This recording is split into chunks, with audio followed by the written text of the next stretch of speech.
لا إله إلا الله لا إله إلا الله لا إله إلا الله لا إله إلا الله.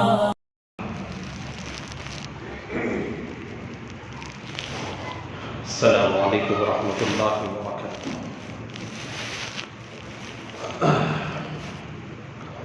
الحمد لله نحمده ونستعينه ونستغفره ونؤمن به ونتوكل عليه ونعوذ بالله من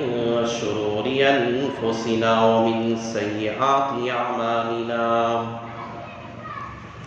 من يهده الله فلا مضل له ومن يضلله فلا هادي له ونشهد أن لا إله إلا الله وحده لا شريك له ونشهد أن سيدنا ومولانا محمدا عبده ورسوله صلى الله عليه وعلى آله وأصحابه وبارك وسلم تسليما كثيرا أما بعد فأعوذ بالله من الشيطان الرجيم بسم الله الرحمن الرحيم ومن أحسن قولا ممن دعا إلى الله وعمل صالحا وقال إنني من المسلمين وقال النبي صلى الله عليه وسلم الدنيا سجن المؤمن وجنة الكافر أو كما قال النبي عليه الصلاة والسلام رب اشرح لي صدري ويسر لي أمري واحلل عقدة من لساني يفقهوا قولي اللهم صل على سيدنا مولانا محمد في أول كلامنا اللهم صل على سيدنا مولانا محمد في أوسط كلامنا اللهم صل على سيدنا مولانا محمد في آخر كلامنا.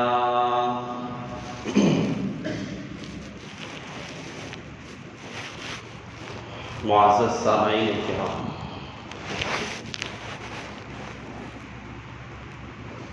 اور میرے غیور نوجوان بزرگوں بھائی،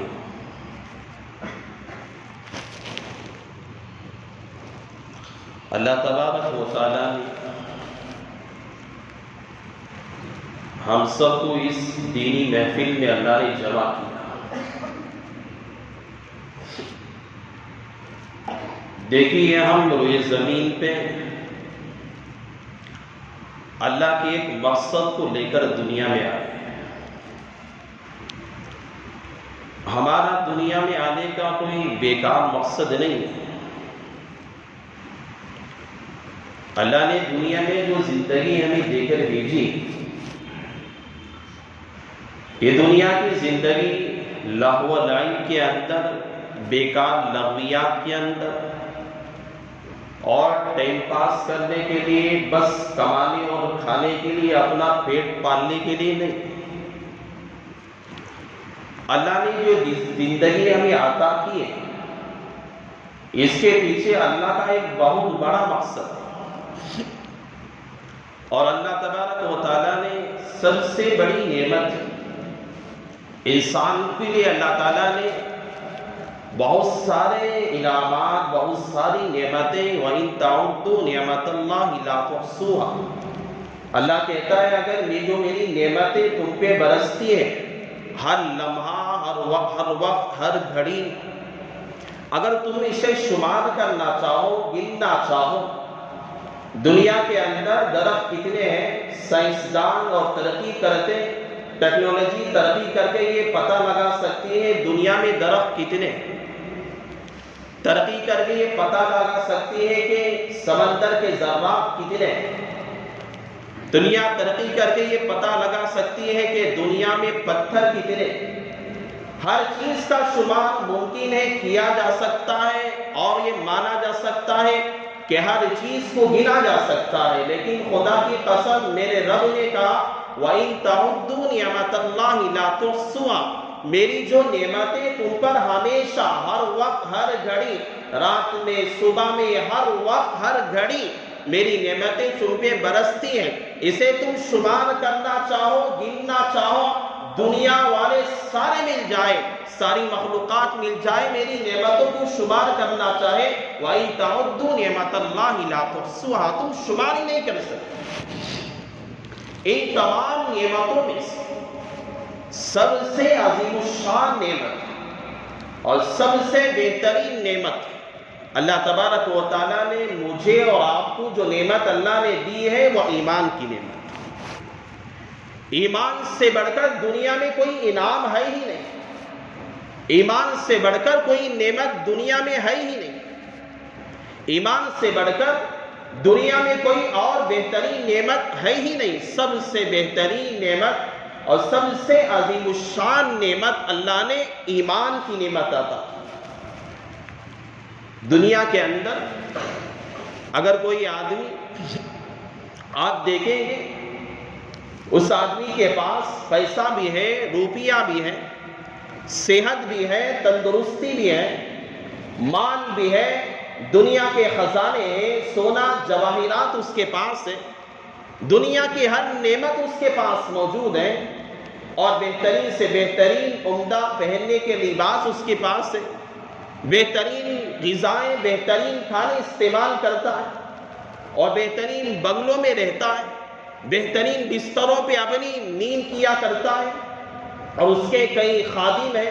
اور کئی نوکر ہیں، ہر طرح کی نعمتیں اس کے پاس موجود ہیں، ہر طرح کی سہولتیں اس کے پاس موجود ہیں، ہر طرح کی اس کے پاس دولتیں موجود ہیں، ہر طرح کی سہولتیں اس کے پاس ہیں، لیکن اس آدمی کے پاس ایمان نہیں ہے، اس کے پاس اسلام کی دولت نہیں ہے۔ اگر اس کے پاس ایمان کی دولت نہیں ہے، یہ دنیا کا سب سے زیادہ ناکامیاب انسان ہے اور سب سے زیادہ بیکار انسان۔ اس کے برخلاف ایک آدمی ایک جھوپڑ پٹی میں رہنے والا، سلم ایری میں رہنے والا، اس کے پاس نہ کھانے کے لیے صحیح سے کھانا موجود ہے، نہ پہننے کے لیے صحیح سے لباس ہے، ایک وقت کھاتا ہے، دوسرے وقت بھوکا رہتا ہے، نہ صحیح سے رہنے کے لیے چھت کا انتظام ہے، نہ صحیح سے رہنے کے لیے اس کے پاس گھر کا انتظام ہے، نہ اس کے پاس مال ہے، نہ پیسہ ہے، نہ صحت ہے، نہ تندرستی ہے، فٹ پاتھ پہ سونے والا ہے، لوگوں کے سامنے دستے سوال دراز کرنے والا ہے، لوگوں کے سامنے اپنی حاجات رکھنے والا ہے، لوگوں کے سامنے اپنی ضرورتوں کو رکھنے والا ہے، لوگوں کے سامنے اپنے ہاتھ پھیلانے والا، اپنے دامن کو بچھانے والا ہے، لیکن ایسا غریب انسان، لیکن ایسا لاچار انسان اور ایسا مسکین انسان، لیکن وہ آدمی کے پاس ایمان کی دولت ہے، اس کے پاس اسلام کی دولت ہے، اور اس کے پاس اللہ تعالیٰ نے شریعت محمدیہ کی نعمت سے مالا مال۔ اللہ نے فرمایا ہے یہ دنیا کا سب سے کامیاب انسان کہلاتا ہے۔ ایمان کی دولت کوئی معمولی دولت نہیں ہے، ایمان کی دولت کوئی معمولی دولت نہیں ہے۔ اللہ تعالیٰ کے یہاں کل قیامت میں اسی ایمان کے ذریعے سے آدمی جنت میں جائے، اور اسی آدمی ایمان کے بغیر لاکھ اچھائیاں کر لے، لاکھ عبادتیں کر لے، بغیر ایمان کے اللہ کے یہاں کوئی عمل اس کا قبول نہیں ہے۔ دنیا میں ہمارے ساتھ اٹھنے بیٹھنے والے غیر مسلم بھی ہیں، ہندو لوگ بھی ہیں، غیر اللہ کی پوجا کرنے والے بھی ہمارے ساتھ سامنے رہتے ہیں، مندروں میں گھنٹیاں بجانے والے بھی ہیں، چرچوں میں جا کر ہاتھ اٹھانے والے بھی ہمارے سامنے ہیں، گائے ماتا کی پوجا کرنے والے، اس کا پیشاب پینے والے بھی ہمارے ساتھ اٹھنا بیٹھنا ہوتا ہے، دیکھیے ہم ان کو دیکھتے ہیں، ان کی زندگیاں آزادانہ، ان کی زندگیاں نہ جیسے چاہتے ہیں گزارتے. ہم انہیں دیکھتے ہیں، جب چاہتا ہے شراب پی لیا، جب چاہا گالی دے دیا، اور جب چاہا برائی کر دیا، جب چاہا جو جسے چاہے دھوکہ دے دیا، اور جب چاہا جو ایک غلط کام کر دیا، جب چاہا لوگوں کی چغل خوریاں کر دیا، ہر طرح کی برائیوں میں مصروف ہے. اور وہ کہتا ہے، اور غیر مسلموں کے یہاں ایک عقیدہ یہ ہے کہ دنیا ہمارے لیے جنت ہے، اور ہمارے مر کے جانے کے بعد ہم کو مٹی بنا دیا جائے گا. ہم دنیا میں رہ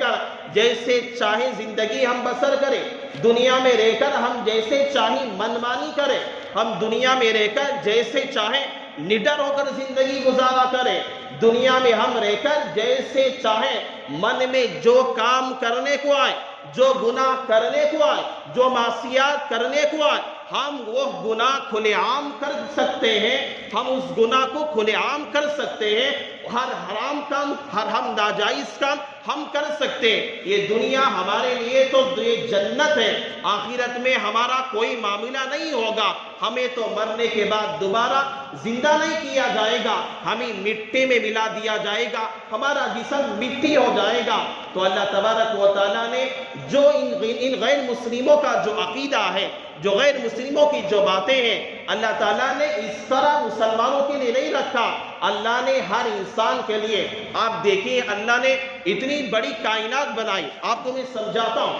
اتنی بڑی اللہ نے کائنات بنائی. آپ دیکھیں گے یہ آسمان ہے، اتنا بڑا آسمان ہے، ہماری نظریں جہاں جا کر ختم ہو رہی ہیں، ہماری جہاں منتہائے نظر جہاں جا کر ختم ہو رہی ہے، وہاں تک بھی آسمان کی یہ جو چوڑائی ہے، وسعتیں ہیں، کوئی دنیا کا آج تک سائنسدان، دنیا کی کوئی ٹیکنالوجی، آج تک دنیا کا کوئی ناسا آج تک یہ نہیں بتایا کہ آسمان کو کسی نے، اللہ کے بنانے والے نے، اس آسمان کو بنانے والے نے، اس آسمان کو وجود بخشنے والے نے کہیں ستون کھڑا کیا ہے، کہیں پلر کو کھڑا کیا ہے، کہیں کسی اللہ اس کو بنانے والے نے. آپ جہاں بھی دیکھیں گے یہ آسمان میرے رب نے بغیر ستون کے بنایا، بغیر پلروں کے بنایا. اتنی بڑی اللہ نے دنیا بنائی، یہ زمین اللہ نے بچھائی، اللہ نے جمادات کو پیدا کیا، اللہ نے مخلوقات کو پیدا کیا، اللہ نے جو ہے پہاڑوں کو رکھا. یہ دنیا کے اندر 18,000 مخلوقات ہیں. سمجھنے کی بات ہے ہمارے لیے. یہ سارے جانوران، جنگل میں بسنے والے، غاروں میں رہنے والے، سمندر کی تہ میں رہنے والی مخلوقات، آسمان کی بلندیوں پہ رہنے والی مخلوقات ہیں. یہ ہر مخلوق اللہ ان سے مقصود نہیں چاہتا ہے. اللہ 18,000 مخلوقات کو پیدا کیا ہے. وَمَا خَلَقْتُ الْجِنَّ وَالْإِنسَ إِلَّا لِيَعْبُدُونَ. اللہ یہ چاہتا ہے کہ یہ دنیا، یہ کائنات جو میں نے بنایا ہے، دنیا میں انسان معمولی چیز بناتا ہے، کوئی کام کرتا ہے. اگر آپ جا کر پوچھیں گے بھائی جو تو کام کر رہا ہے، صبح سے شام تک تیرا کام ہے، تو یہاں پلنگ بنا رہا ہے، بیرو بنا رہا ہے، یا کوئی جو آپ جو ہے کوئی چیز تیار کر رہا ہے، تیرا مقصد کیا ہے؟ دنیا کے اندر کوئی بھی پاگل انسان بھی بغیر مقصد کے کام نہیں کرتا. اللہ نے اتنی بڑی دنیا بنایا، اللہ اتنی بڑی مخلوقات کو اللہ چلا رہا ہے. اللہ ہر مخلوق کو اللہ روزی پہنچانے پہ قادر ہے. سمندر میں رہنے والی مخلوقات ہیں، اللہ ہر وقت میں، ہر گھنٹے میں، ہر موقع پر ہر مخلوق کو اللہ روزی کو اللہ پہنچا رہا ہے. ہر ایک کی روزی کا جو ہے جو اللہ انتظام کر رہا ہے، روٹی کا اللہ انتظام کر رہا ہے. ایک اللہ والے نے دیکھا کہ ایک سانپ ہے، اندھا سانپ ہے. اسے دیکھا، ارے بھائی یہ اندھا سانپ ہے، یہ کھائے گا کیسے، پیے گا کیسے، اس کی زندگی کیسے اسے گزارے گا؟ یہ دیکھتے رہے. اللہ نے انتظام ایسا کیا. 18,000 مخلوقات کو چلانے والا ہمارا رب ہم سے کیا چاہتا ہے، آج میں آپ کو یہ سمجھاؤں گا. اس اللہ والے نے دیکھا کہ اندھا سانپ ہے، کھائے گا کیسے، زندگی گزارے گا کیسے. یہ سوچ میں لگ گئے. دیکھا کہ تھوڑی دیر کے بعد ایک پرندے کو دیکھا، ایک چڑیا کو دیکھا کہ اڑتی ہوئی اپنے چونچ میں دانے کو رکھ کر آئی اور ایک ڈھالی پہ بیٹھی اور اس نے آنے کے بعد جو ہے آواز لگائی. آواز لگانے کے بعد وہ سانپ اپنا منہ کھولا اور اس نے ہر دانہ اس اندھے سانپ کے اندر ڈالا اور اس کے منہ میں ڈالا. اور جب اللہ والے نے دیکھا کہا کہ خدا کی قسم دنیا میں کوئی مخلوق بغیر روزی کے دنیا میں نہیں ہے. ہر جگہ پہ بسنے والی مخلوق کو میرا رب چلا رہا ہے. اور اس کے بارے میں اللہ نے کسی مخلوق سے اللہ یہ نہیں کہا کہ تم میری عبادت کرو, تم میرے لیے جو ہے سجدہ کیا کرو. بس اللہ تعالیٰ نے انسانوں سے کہا وَمَا خَلَقْتُ الْجِنَّ وَالْإِنسَ إِلَّا لِيَعْبُدُونِ, میں نے انسانوں اور جنات کو بس میری عبادت کے لیے پیدا کیا اور کوئی مقصد اللہ کا نہیں. اللہ ہم ایمان والوں سے بس چاہتا ہی یہی ہے کہ ہم دنیا میں رہیں غیر مسلموں کی طرح ہم منمانی کی زندگی نہیں کر سکتے. ہم ہندوؤں کا جو عقیدہ ہے ہم ان کے عقیدے کی طرح ہم جیسے چاہیں گناہ نہیں کر سکتے. میں نے شروع میں حدیث پڑھی الدنیا سجن المؤمن وجنت الکافر, یہ دنیا ایمان والے کے لیے قید خانے کا گھر ہے. یہاں منمانی نہیں چل سکتی, یہاں میں جیسے چاہوں گا زندگی نہیں گزار سکتا, میں جیسے چاہوں گا حرام کام نہیں کر سکتا, میں جیسے چاہوں گا ناجائز کاموں پہ عمل نہیں کر سکتا,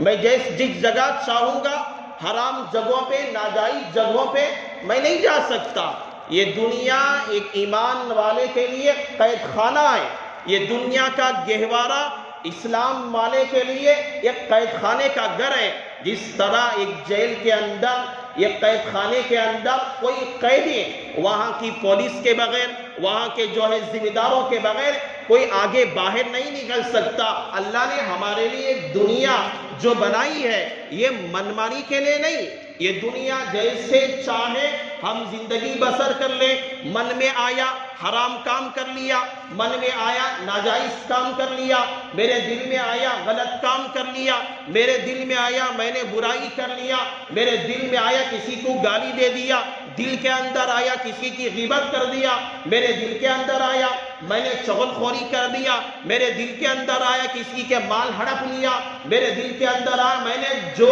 چاہے کر لیا. اللہ نے اس لیے نہیں لیا. یہ یہاں ہم دنیا میں اگر رہیں گے, دنیا میں اگر زندگی ہم بسر کریں گے تو یہاں رب چاہی زندگی چلے گی. یہاں منمانی نہیں, یہاں نڈر نہیں چلے گی زندگی. آدمی نڈر ہو کے جیسے چاہے گا زندگی بسر کرے گا. یہاں منمانی کی زندگی نہیں چلے گی. اور جو آدمی یہاں دنیا میں رہتا اللہ کے من کے رب چاہی زندگی گزارے گا, جو آدمی دنیا میں رہ کر اللہ کی منشا پہ زندگی گزارے گا,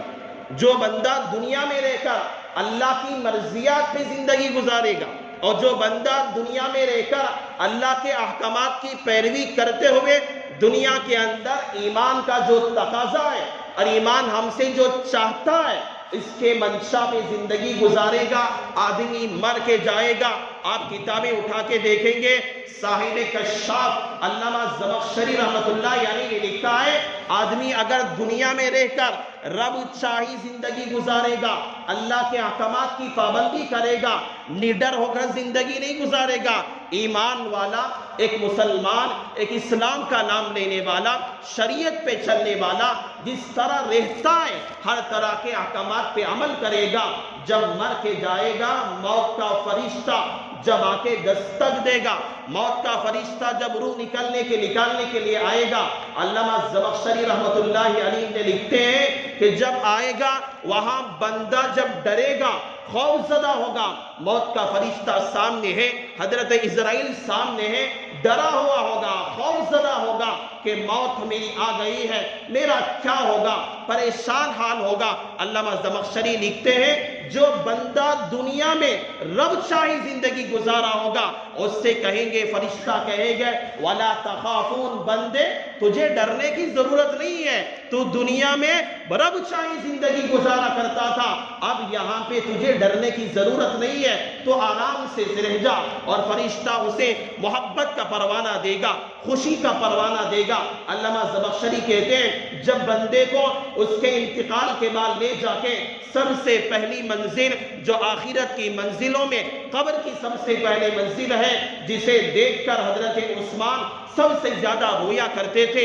اور جسے دیکھ کر حضرات صحابہ گڑ گڑایا کرتے تھے، اور حضرات صحابہ کا گزر قبرستان سے ہوتا، حضرات صحابہ ڈر جایا کرتے تھے۔ جب قبر کا مسئلہ ہوگا، قبر میں میت کو رکھا جائے گا، تو فرشتہ جب بندہ دیکھے گا وہاں مبشر اور بشیر یعنی جو فرشتے آتے ہیں یہ منکر نکیر نہیں ہے، یہ غلط بات، میں آپ کو علمی بات بتا دیتا ہوں۔ ہم کہتے ہیں کہ فرشتہ منکر نکیر آتا ہے، یہ منکر نکیر غیر مسلم کے پاس آتا ہے۔ غیر مسلم جب مر کے جاتا ہے سوال کرنے کے لیے منکر نکیر آتا ہے، لیکن جو بندہ مسلمان ہوتا ہے اور مسلمان انتقال کر کے چلا گیا اور اسے قبر میں سلانے کے بعد جو سوال ہوتے ہیں، 3 سوال ہوتے ہیں، یہ منکر نکیر نہیں آتے، بلکہ ان کا نام مبشر اور بشیر ہوتا ہے۔ یہ بشارت دینے والے ایمان والے کے پاس آیا کرتے ہیں، منکر نکیر تو ہندو اور غیر مسلموں کے پاس جاتے ہیں۔ جب بندہ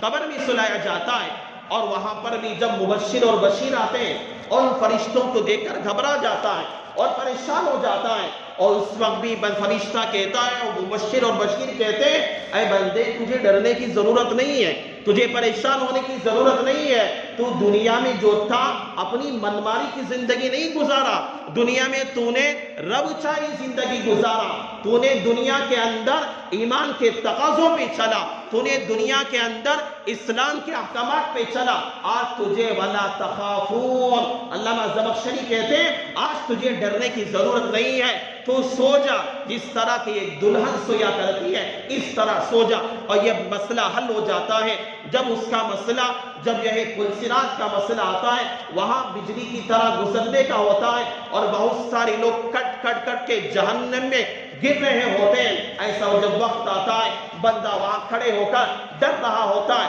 میرا حال کیا ہوگا، میرا حال کیا ہوگا، میرے ساتھ کیا معاملہ ہوگا، اپنے گناہوں پہ نادم ہو کے، اپنے گناہوں پہ شرمندہ ہو کے ڈر رہا ہوتا ہے اور پریشان رہتا ہے۔ وہاں ایک فرشتہ آ کر کہتا ہے کہ تو دنیا میں تو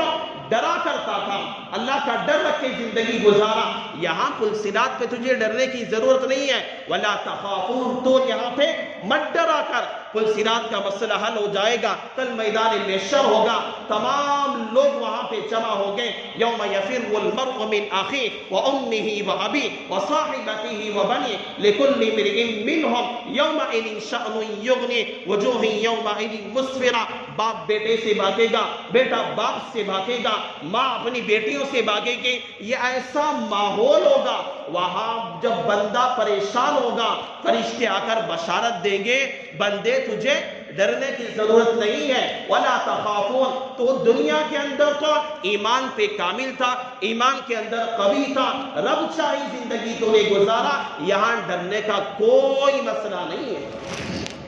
لیکن اس کے برخلاف کوئی بندہ اللہ کے احکامات کے خلاف زندگی گزارتا ہے، رب چاہی نہیں منمانی زندگی گزارتا، مسلمان تو ہے لیکن ایمان کے تقاضوں میں نہیں چلتا، مسلمان تو ہے لیکن شریعت کے احکام پہ عمل نہیں کرتا، مسلمان تو ہے لیکن اللہ کے قانون کا پابند نہیں ہے۔ اگر ایسا بندہ دنیا سے جب جاتا ہے، ملائکہ جب آتے ہیں انتقال کے بعد، جب فرشتہ آ کر کہتا ڈر رہا ہوتا ہے تو فرشتہ کہتا ہے کہ تم دنیا کے اندر تو منمانی زندگی کرتا تھا اور تو نے دنیا میں نڈر ہو کر زندگی گزارا، اور تو نے دنیا کے اندر اللہ کے احکامات کی ذرا برابر پرواہ نہیں کی، یہاں تجھے ڈرنا پڑے گا، دنیا میں بغیر ڈرے کے زندگی گزارا، یہاں پر ڈر کر اب گزارنا پڑے گا، اور وہیں سے اسے عذابات جتنے مناظر قبر کا مسئلہ ہوگا، اسے پلسرات کا مسئلہ ہوگا، آخرت کا مسئلہ ہوگا، ہر جگہ ملائکہ آئیں گے۔ جس طرح ایک نیک بندے کو خوشخبریاں سناتے تھے، ہر نیک بندے کو بشارتیں دیا کرتے تھے، اس گنہگار بندے کو جو ایمان کے تقاضے پہ نہ چلا تھا، جو اسلام کے احکامات پہ عمل نہیں کیا تھا، نام کا مسلمان تھا، نام اپنا بس مسلمانوں کا رکھا ہوا تھا، تو وہاں فرشتے آ کے اسے ڈرائیں گے۔ دنیا میں نڈر تھا، یہاں تجھے ڈرنا پڑے گا، یہاں تجھے بھگتنا پڑے گا جو دنیا میں نڈر ہو کے زندگی گزارا کرتا۔ یہ دنیا ہمارے لیے قید خانہ، ہمارا تو مسئلہ آخرت کا مسئلہ ہے۔ اللہ تعالیٰ نے ہمارے لیے یہ دنیا قید خانہ بنایا ہے، دنیا کی زندگی ہمارے لیے یہ قید خانہ ہے۔ ہم جیسے چاہیں زندگی نہیں گزار سکتے، ہم اللہ کے منشا پہ گزارنا پڑے گا، ہم اللہ جیسے کہے گا، اللہ کے احکامات جیسے ہوں گے اس احکامات کے پابند ہونا پڑے گا۔ یہ ایمان کی جو نعمت اللہ نے دی ہے، اس نعمت سے اللہ یہی چاہتا ہے، اس کے علاوہ اللہ کا اور کوئی تقاضا نہیں۔ اللہ کہیں یہ بات نہیں کہا کہ مال کا ڈھیر لے کے میرے پاس آ جا، اللہ نے کہیں یہ نہیں کہا یا سونے چاندی کا ڈھیر لے کے میرے پاس آ جا،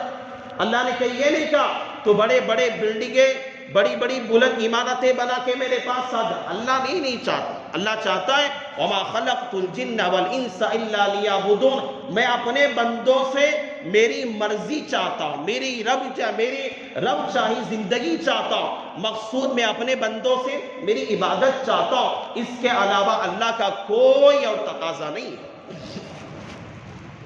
شاہ عبدالعزیز رحمۃ اللہ علیہ کا زمانہ تھا،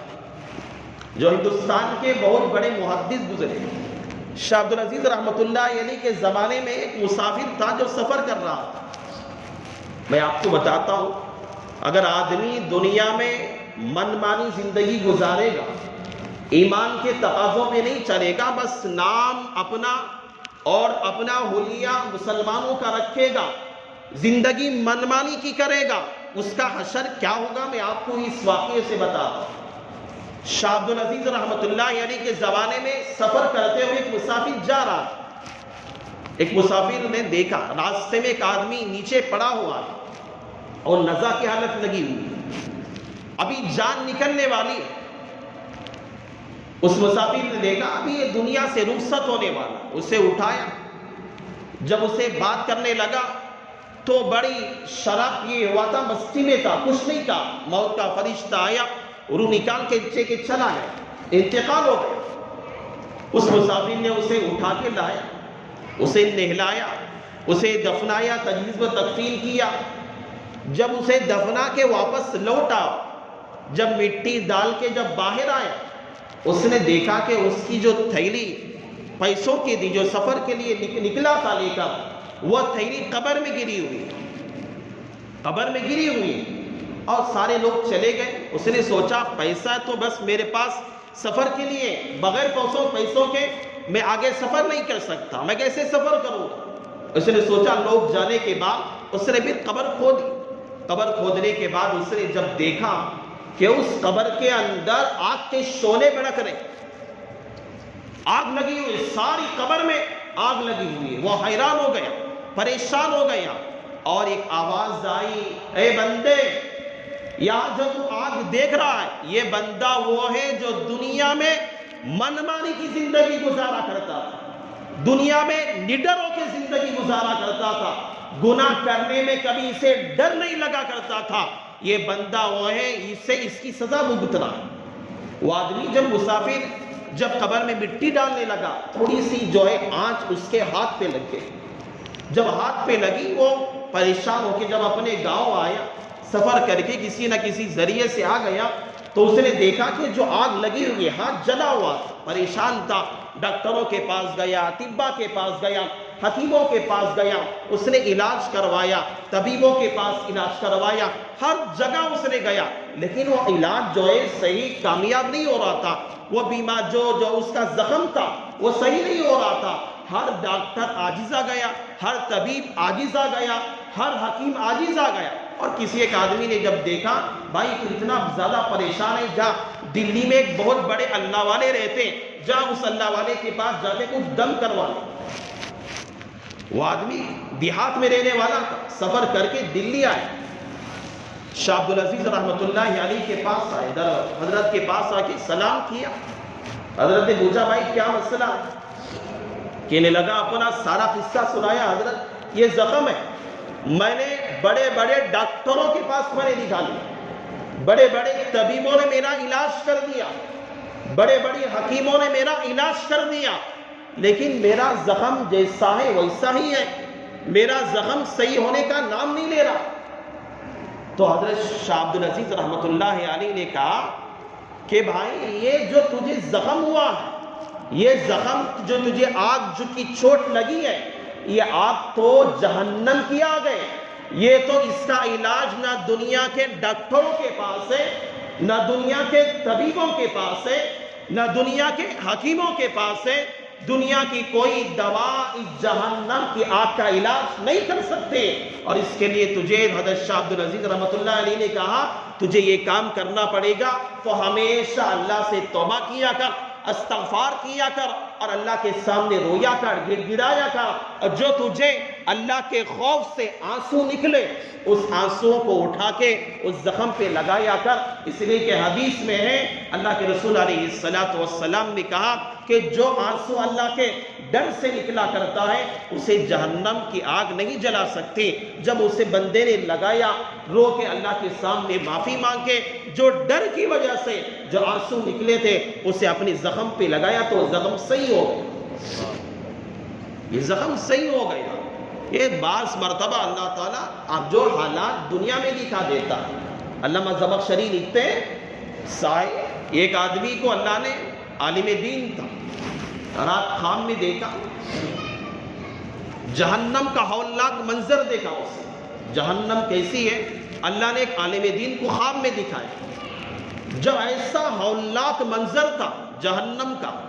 جب صبح ہوئی، نوجوان عالم دین تھا، جب صبح ہوئی اس کے جسم کے سارے بال جو سیاہ کالے تھے وہ سفید ہو گئے، سفیدی میں بدل گئے۔ جب صبح لوگوں نے پوچھا تیرا کیا حال ہے، ایک رات میں تو بوڑھا ہو گیا، تو اس عالم دین نے کہا میں بوڑھا نہیں ہوا، بلکہ رات میں نے جہنم کو رات خواب میں دیکھا تھا، اس کے ہولناکی کا اثر مجھ پہ ایسا ہوا کہ مجھ جوان کو بوڑھا کر دیا۔ اتنے خطرناک ہے۔ اللہ تعالیٰ نے یہ دنیا، اللہ نے ہم سب کو جو بھیجا ہے یہ امتحان گاہ ہے، آزمائش کا گھر ہے۔ یہ دنیا کا گہوارہ ہمارے لیے ایک آزمائش کا گھر ہے۔ اللہ تعالیٰ ہمیں یہاں دنیا میں جس مقصد کے لیے بھیجا ہے، یہاں اللہ ہمیں آزمانا چاہتا ہے، امتحان لینا چاہتا ہے، کون بندہ کیسا نکلے گا، کون بندہ کتنے نمبرات لے کے کامیاب ہوگا۔ اس لیے اللہ تبارک و تعالیٰ نے اسی لیے اس دنیا میں، ہم تو دور کی بات، اللہ کے نبی کے حالات ہم پڑھتے ہیں، حدیث میں ہم بار بار پڑھتے ہیں، اللہ کے نبی کتنا ڈرا کرتے تھے، کتنا رویا کرتے تھے۔ اللہ کے نبی علیہ السلام ایک مرتبہ سجدے میں گئے ہوئے، زار و قطار ہو رہے ہیں، زار و قطار ہو رہے ہیں۔ اما عائشہ فرماتے ہیں میں نے میرے حبیب کو دیکھا کہ سجدے میں نے جب دیکھا کہ اتنی دیر ہو گئی ہے، میرے دل میں خیال آیا کہ شاید پیغمبر دنیا سے رخصت ہو گئے۔ اما عائشہ ڈرتے ہوئے آئی۔ اما عائشہ فرماتی ہیں میں نے اپنے پیغمبر کے جو ہے ایڑیوں پہ میں نے ہاتھ رکھا، جب دیکھا کہ ابھی گرم ہے، میں نے کہا کہ ہاں اب میرا پیغمبر ابھی زندہ ہے۔ اللہ کے نبی جب فارغ ہوئے نماز سے، پوچھا کہ یا رسول اللہ، میرے محبوب آپ اتنا کیوں روتے ہیں، آپ اتنا کیوں پریشان ہو جاتے ہیں؟ جب برسات آتی ہے، جب بادل آتا ہے، اور جب برسات ہونے کا وقت آتا ہے، آج ہمارے اوپر حالات ہیں، پریشانیاں ہیں، مصیبتیں، ہمیں ڈرنے کا کوئی ہمارے پاس نام نہیں۔ ہم اتنے بے حس ہیں، ہم اتنے جو نڈر ہو کے بیٹھے ہوئے ہیں، اتنے بڑے حالات آنے کے بعد زندگی میں ہمارے حالات ہیں، ہمارے گھروں میں ہمارے حالات ہیں، ہمارے جو ہے ہمارے ملک پہ حالات ہیں، لیکن ہمیں ڈرنے کا کوئی مسئلہ ہی نہیں۔ اللہ کے نبی علیہ السلام بادل جب آتا ڈر جایا کرتے، مسجد میں آتے اور نماز میں مشغول ہو جاتے۔ ہم عائشہ نے ایک مرتبہ پوچھا یا رسول اللہ، جب آپ جو برسات ہوتی ہے اور جب بادل برستا ہے اب جب جو ہے بادل کی آوازیں آتی ہے، بجلیاں کڑکنے لگتی ہے، بجلیوں کی آوازیں آتی ہیں، آپ کے ڈر کیوں جاتے ہیں؟ اللہ کے رسول علیہ السلام نے کہا کہ میں اس وجہ سے ڈرتا ہوں کہ کہیں ایسا نہ ہو کہ اللہ تعالیٰ ہم پہ کوئی عذاب نہ بھیجے، ہم پہ جس طرح قوم عاد پہ اللہ نے عذاب بھیجا۔ حضرات صحابہ ڈرا کرتے تھے، حضرات صحابہ کی زندگی ہم پڑھیں گے، مجھے بولنے کا وقت بھی نہیں ہے، آپ خود کے سنے ہوئے حضرات صحابہ کی زندگیاں کیسے تھی۔ امام زین العابدین رحمت اللہ علیہ اتنا ڈرا کرتے تھے، اتنا زندگی میں ڈر تھا اپنی زندگی کے اندر۔ وقت کے ولی کامل ہمارے پاس نہ صحیح سے اعمال ہے، پھر بھی ہمارے دلوں کے اندر ڈر خوف نہیں، ہمارے دلوں کے اندر ذرا بھی اللہ کا ڈر نہیں، من چاہی زندگی ہماری، رب چاہی زندگی نہیں۔ زین العابدین صاحب رحمت اللہ علیہ کے بارے میں آتا ہے، امام زین العابدین رحمت اللہ علیہ جب مسجد کو آتے، ہم جو ہے بغیر کسی خوف کے جس حالت میں تھا، مسجد کو آدمی اٹھ کے آ جاتا ہے، لیکن زین العابدین رحمت اللہ علیہ جب مسجد کو اذان دی جاتی، مؤذن اذان دیتا، اذان دینے کے بعد جب نماز کو آتے، ہم کے جسم پہ رونگٹے کھڑے ہو جایا کرتے، ڈر کے مارے، خوف کے مارے، ارے میں اس حال میں میرے رب کے سامنے کیسے کھڑا ہوں، ارے میں اس گنہگار صورت لے کر میں کیا جاؤں گا۔ ایک بندہ، ایک بچہ جب غلطی کر دیتا ہے، ایک شاگرد جب غلطی کر دیتا ہے، غلطی کرنے کے بعد باپ کو چہرہ دکھانے سے ڈرا کرتا ہے، شاگرد غلطی کرنے کے بعد استاد سے چہرہ دکھانے سے ڈرا کرتا ہے، چھپا کرتا ہے، لیکن ہم ایسے ہیں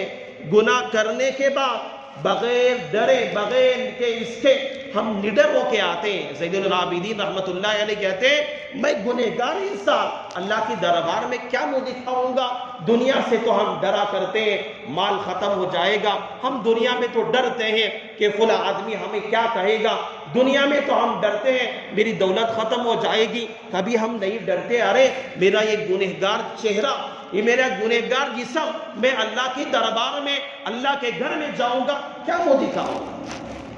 یہ ڈر اصل انسان کے اندر ہونا چاہیے، یہ ہماری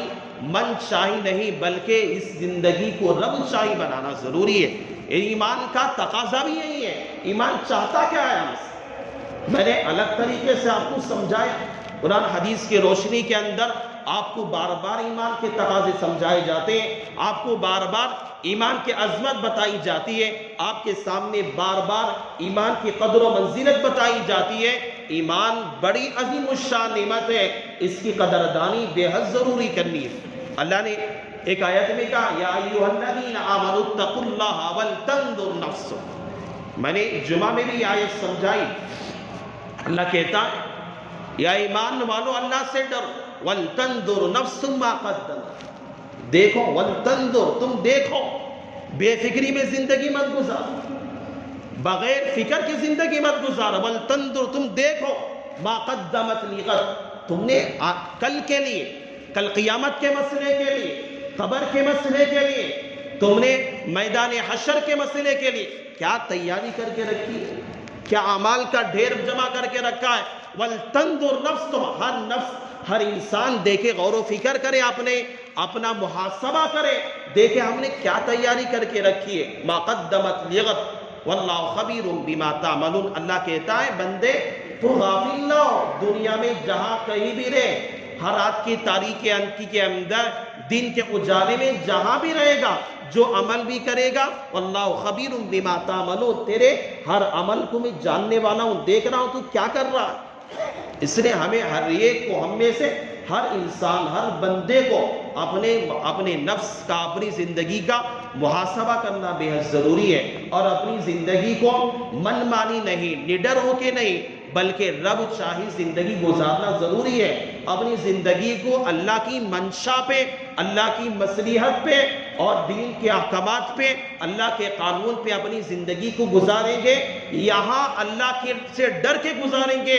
موت کے بعد ہمیں بغیر خوف کی زندگی ملے گی، بغیر ڈرے کی زندگی۔ یہاں بغیر ڈرے کے رہیں گے، مرنے کے بعد ڈرنا پڑے گا۔ ہمیں دنیا میں اپنی زندگی کا خود فیصلہ کرنا ہے۔ اللہ سے میں دعا کرتا ہوں، اللہ تعالیٰ نے جو باتیں آج اللہ نے مجھ ناچیز سے اللہ نے کہلوائی ہیں، اللہ سے دعا ہے اللہ تعالیٰ سب سے پہلے اللہ مجھے عمل کی توفیق عطا فرمائے، اللہ تعالیٰ آپ تمام لوگوں کو بھی عمل صالح کی توفیق عطا فرمائے۔ بس انہی کلمات پر اپنی بات کا اختتام کرتا ہوں۔ آمین وآخر الدعوانا ان الحمد للہ رب العالمین۔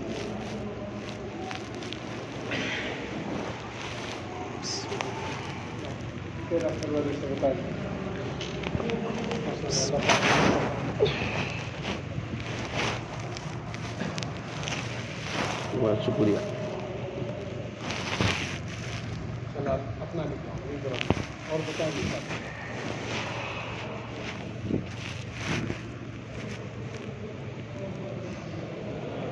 تنظیم اللہ پاک کو آسان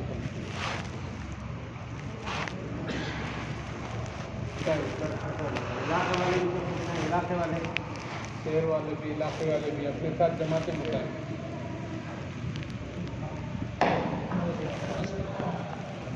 اللہ پاک ہر مسجد سے تو ارادے ہی وقتہ ہی